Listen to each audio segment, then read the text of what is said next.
Mi nombre es Patricio Pérez, soy director de Transporte Público Metropolitano en la ciudad de Santiago de Chile. Mi rol tiene que ver esencialmente con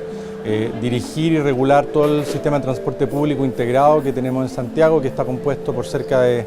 6.000 buses, más una red de metro de cerca de 100 kilómetros, que transporta diariamente a cerca de 4 millones de usuarios o 4 millones de viajes, con un sistema integrado tarifariamente y tecnológicamente. Y siendo un caso de estudio en muchas de las cosas que se pueden estar haciendo positivamente, pero también respecto de una crisis que vivimos el año 2007, donde se experimentaron muchos problemas de implementación. Bueno, el plan tuvo su origen en el desarrollo de muchas iniciativas relacionadas principalmente con sistemas BRT.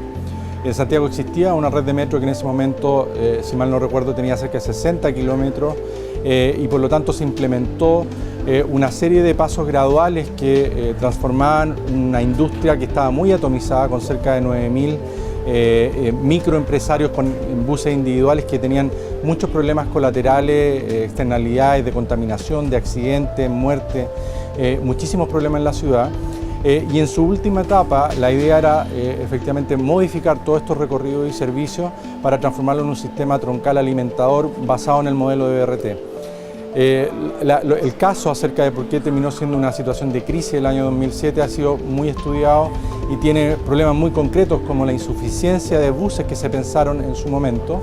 el hecho de lo que se denominó un Big Bang, que fue implementar el proyecto de una vez, de un día para otro literalmente, y eso llevó, por ejemplo, en un dato muy concreto,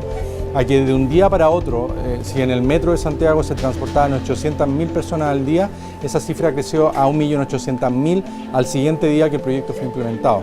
Eso generó evidentemente un caos muy importante, y no solo por estas insuficiencias técnicas acerca de si los recorridos eran los más idóneos o la cantidad de buses era la más idónea, sino porque tampoco las personas conocían exactamente cómo iba a operar. Desde el punto de vista tecnológico también hubo falla y por lo tanto confluyeron una serie de aspectos que dañaron muy fuertemente la imagen de las personas, de los ciudadanos de Santiago respecto de cómo percibían Transantiago.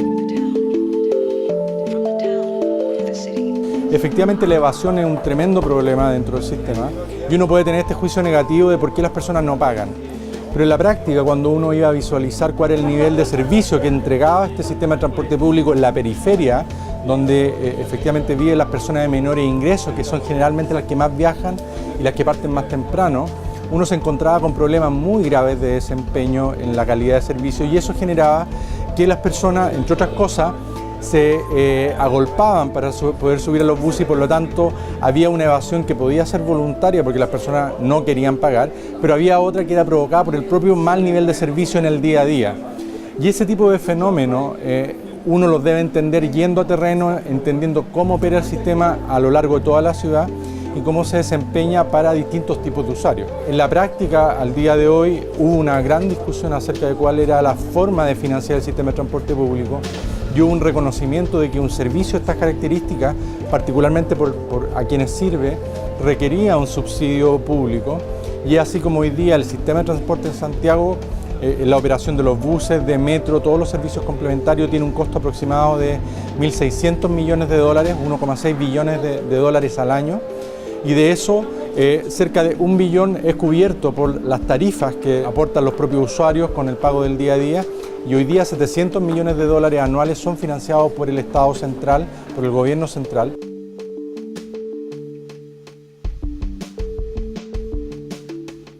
Si uno mira cuál es el gasto que significaría un uso frecuente del transporte público, cerca del 40% de las familias más pobres tendrían que destinar prácticamente el 40% de sus ingresos a transporte público. Por lo tanto, evidentemente el precio del transporte es una variable muy sensible, y hoy día estos 700 millones de dólares esencialmente cubren en la mitad de ese subsidio, 350 millones de dólares, cubren el hecho de que todos los estudiantes tienen una tarifa rebajada, solo pagan 1/3 de lo que cuesta la tarifa normal para el resto de los usuarios. Todos los niños menores de 12 años no pagan, pueden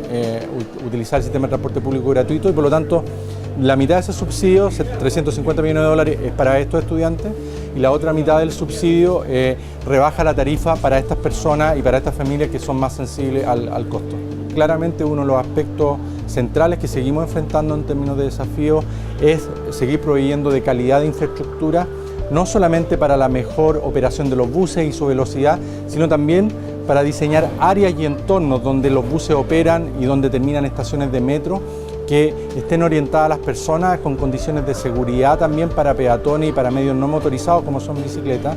Y por lo tanto estamos mirando el paso siguiente en la integración, que es una buena integración de todo el sistema de transporte con el entorno urbano, pero también con otros medios de transporte que le permita a las personas tener más alternativas y finalmente que tengan un medio que responda a sus necesidades. Así que la visión que tenemos es bastante optimista, pero sin duda el desafío es permanente y eso exige que uno nunca piense que encontró una solución definitiva y esté siempre explorando las fronteras que debe desafiar para mejorar el sistema de transporte.